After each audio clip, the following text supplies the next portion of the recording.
하나님께서는 모든 것을 다 정하시고 하나님의 뜻대로 이루어 가시는 하나님이십니다.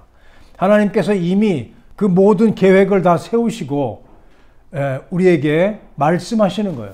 하나님은 선하신 하나님이시기 때문에 그 하나님의 뜻은 선한 걸로 결론이 맺어진다는 것을 우리에게 말씀하고 있어요. 그래서 우리는 하나님의 뜻이 우리의 뜻과 맞지 않고 우리의 생각과 다르더라도 하나님의 뜻을 따라야 된다고 말씀합니다. 하나님의 뜻을 따를 때에 하나님께서는 우리에게 안전을 주시고요, 생명을 주신다는 말씀이에요. 그런데 우리의 뜻과 맞지 않고 생각에 맞지 않는다고 하나님의 뜻을 거스르면은 멸하실 뿐만 아니라 우리가 불행을 당하게 된다고 말씀하시는 거예요. 그래서 우리는 이러나 저러나 무조건 하나님께 순종해야 된다는 거예요. 하나님의 말씀대로, 하나님의 뜻은. 그래서 예레미야서 29장에 보면은 너희를 향한 나의 뜻은 내가 안 하니 곧 재앙이 아니라 평안이요 너희 장래에 소망을 주려 하는 생각이라. 그렇게 말씀하셨어요. 하나님의 뜻은 항상 우리 장래에 소망을 주려 하시고 우리를 살리시고 우리에게 생명을 주시는 것이 하나님의 뜻이다라는 거예요. 하나님께서 이상한 말씀을 하십니다. 이치에 맞지 않는 것 같은 말씀을 하시는 거예요. 바벨론은 이방 왕국이에요. 거기는 바벨론 왕국은 엄청나게 큰 제국이라고. 그리고 엄청나게 강한 왕국이에요. 그 바벨론의 왕, 느부갓네살 왕에게 다 항복하라는 거예요.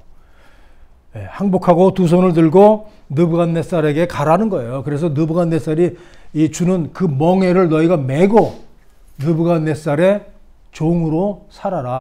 하나님께서 천지 만물을 다 창조하시고 인간을 창조하시고 짐승도 창조하시고 그 땅도 하나님의 것인데 하나님의 소견에 오른 대로 하나님의 뜻대로 그 땅을 주었노라.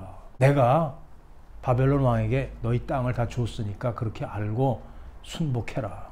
너희가 항복하면은 생명을 보존해 줄 것이다. 그래서 그 하나님의 말씀대로 정말 순종하는 것이 정말 중요한데 그렇지 않을 때에 하나님께서는 너희를 칼과 기근과 전염병으로 멸하리라 그랬습니다. 하나님께서 이 말씀을 칼과 기근과 전염병으로 멸하리라는 이 말씀을 이 성경에서 45번을 얘기하셨어요. 다 구약에 있는 말씀. 딱 한 번만 누가복음에 21장에 딱 한 번만 말씀하셨어요. 마지막 때 징조에 대해서 곳곳에 큰 지진과 기근과 전염병이 있겠다. 딱 한 번만 신약에서 말씀하시고 나머지 44번은 전부 다 구약에서 하신 말씀이에요. 구약에서 전부 칼과 기근과 전염병으로 너희를 치겠다. 너희를 멸하겠다. 너희를 벌하겠다. 계속 말씀하신 거예요. 자, 이 말씀이 그러면은 이렇게 경고하시는 말씀이 지금 우리에게 하시는 말씀이죠. 이게 구약에 기록되어 있다고 요즘은 그렇습니다. 요즘은 이 구약에 기록이 되어 있다고 이거는 우리하고 관계없는 상관없는 얘기라고 이렇게 주장하는 신학자들이 많다는 겁니다. 신학 박사들이 그런 말을 한대요. 구약의 이런 말씀은 다 유대인들에게 한 말씀이라 한낱 역사책으로만 전락시키는 거예요. 그리고 하나님에 대해서 너무나 무지한 거예요. 하나님은 이 옛날에 이거는 언제냐면은 BC 580년도 이 당시에 한 말씀이거든요. 이게 예레미야 선지자가. 그러면 지금으로 보면은 한 2580년 이렇게 된 거예요. 2580년 전이야. 이전에 오래전에 한 이 말씀이 우리에게 무슨 관계가 있느냐 이렇게 말하는데 이거는 하나님을 몰라도 한참 몰라서 그런 말을 하는 거예요. 신학이 이렇게 됐습니다. 다 하나님을 떠났기 때문에 이런 말을 하는 거예요. 왜냐? 하나님은 전지전능하시고 무소부재하시잖아. 그리고 하나님께는 하루가 1000년이라 그랬습니다. 1000년이 하루 같고 우리가 시간과 다르단 말이에요. 하나님의 시간표를 알아야 된단 말이에요. 하나님의 시간표. 아이고 2000년 전, 3000년 전에 한 얘기가 뭐 그 까마득한 옛날에 한 얘기. 그건 지금 우리에게 아무런 가치가 우리한테 하는 얘기가 아니야. 우리한테는 2000년, 3000년 까마득한 옛날이지만 하나님께는 바로 어제란 말이에요. 바로 한순간이란 말이에요. 지금 우리에게 하시는 말씀이라니까. 한 2000년, 3000년 전이야. 그러니까 지금 아무런 가치가 없어. 다 끝난 얘기야. 유대인들한테 하는 얘기야. 지금 이러고 있다니까. 그래서 하나님을 다 배신하고 나가는 거예요, 지금. 지금 바로 오늘 하시는 말씀입니다. 특별한 날에 오늘, 바로 오늘 우리에게 하시는 말씀이에요, 그게. 그러니까, 하나님이 지금 말씀하시는 거예요. 그렇지 않으면은 내가 칼과 기근과 연병으로, 전염병으로 너희를 벌하리라. 이렇게 말씀하시는 거예요. 전염병이 얼마나 무서운가 하면은 핵폭탄보다도 더 무섭다고 얘기합니다. 빌 게이츠라는 사람이 그렇게 얘기했대요. 이 전염병은 핵폭탄보다 더 무섭다. 이거는 10억을 죽일 수 있다. 한번 퍼지면은. 다 알고 있는 거예요. 그 전염병이 왜 나왔는지 그건 뭐 알 수가 없어요. 사람이 계획을 세우지만 하나님의 계획이 거기에 더 우위에 있는 거예요. 그래서 하나님께서는 악을 사용해서 선으로 만드시는 거예요. 하나님의 백성들에게는, 하나님의 말씀을 따르는 사람들에게는 모든 악도 바꿔서 선으로 만들어서 결국은 이기게 하시는 줄로 믿습니다. 정말 전염병이 우리에게 다 돌아서 정말 이 사람의 말대로 10억 명이 죽을 수 있는 거예요.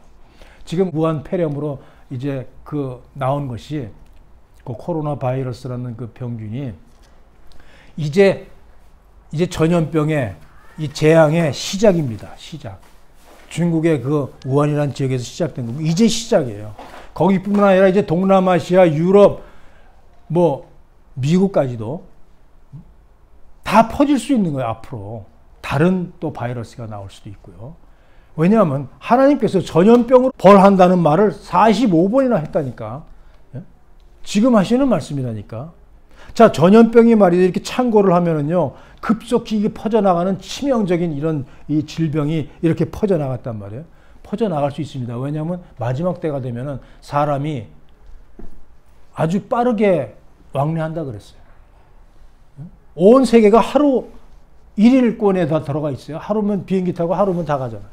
이게 공기로 전염이 되는 이런 말이지, 이런 질병이 얼마나 빠르게 전 세계적으로 확 퍼져나가는 거예요. 전염병의 그 창궐이 현재 일어나고 있고 또 앞으로도 일어날 일이라는 거예요. 자, 이렇게 전염병이 이렇게 퍼져나가면요, 어떻게 되느냐? 다 고립이 되는 거예요. 자, 이제 뭐냐면 중국에서 오는 사람들 다 막잖아요. 중국 자체는 다 완전히 통제해가지고 막잖아요. 그리고 공기로 전염이 되기 때문에 모든 사람들이 여행을 자제하고 안 합니다. 그러면 왕래가 적어지면은 어떻게 돼요? 경제가 폭망되는 거예요. 경제가. 나스닥이 마이너스 막 이렇게 떨어지는 겁니다. 그러면 뭐예요? 그게 기근입니다. 기근. 경제 재앙이 오는 거예요. 기근이 오는 거야. 자, 기근이 오면 그 다음에 뭐예요? 칼로 멸한다 그랬어요. 전쟁이 일어난다는 거예요. 그래서 칼과 기근과 전염병으로 멸하게 한다는 말씀이에요.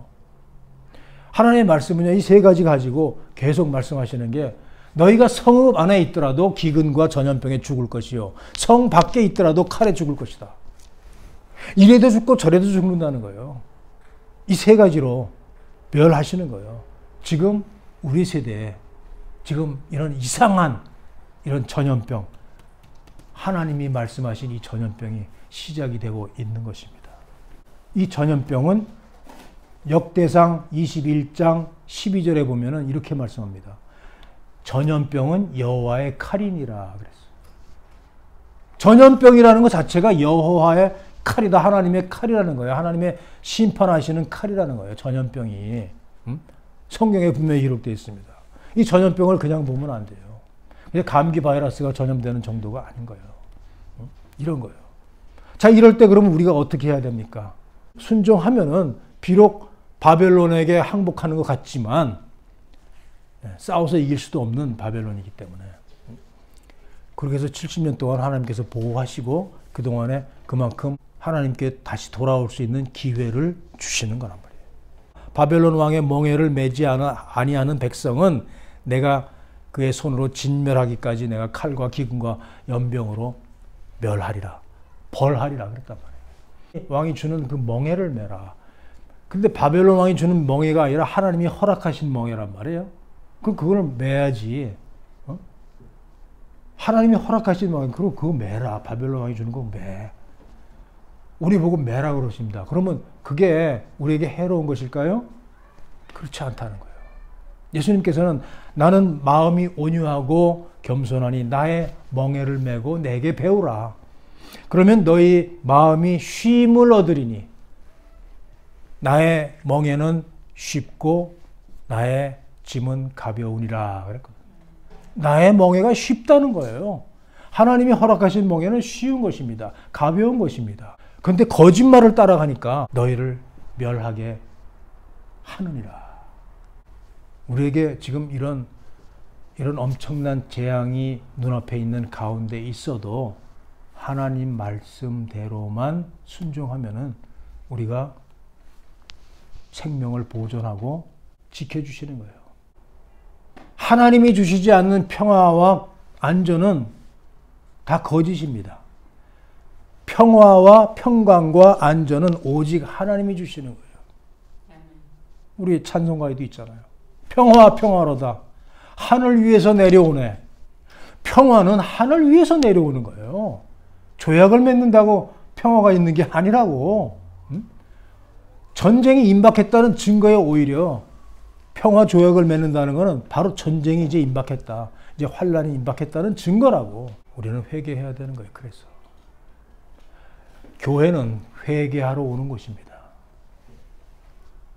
많은 사람들이 교회는 가서 내가 위로받고 교제 나누고 뭐 즐겁게 먹고, 교회는 하나님 앞에 와서 예배 드리는 거는요 그런 그 위로를 받자고 오는 것이 아닙니다. 교회는 회개하러 오는 곳인 줄로 믿습니다. 왜냐? 하나님께서 찾으시는 심령은 상한 심령이라 그랬어요. 상한 심령을 찾으시는 거예요. 우리가 상한 심령으로 나가야 되는 거예요. 상한 심령은 뭐냐? 회개하는 겁니다. 내가 죄를 지었습니다. 어찌할꼬.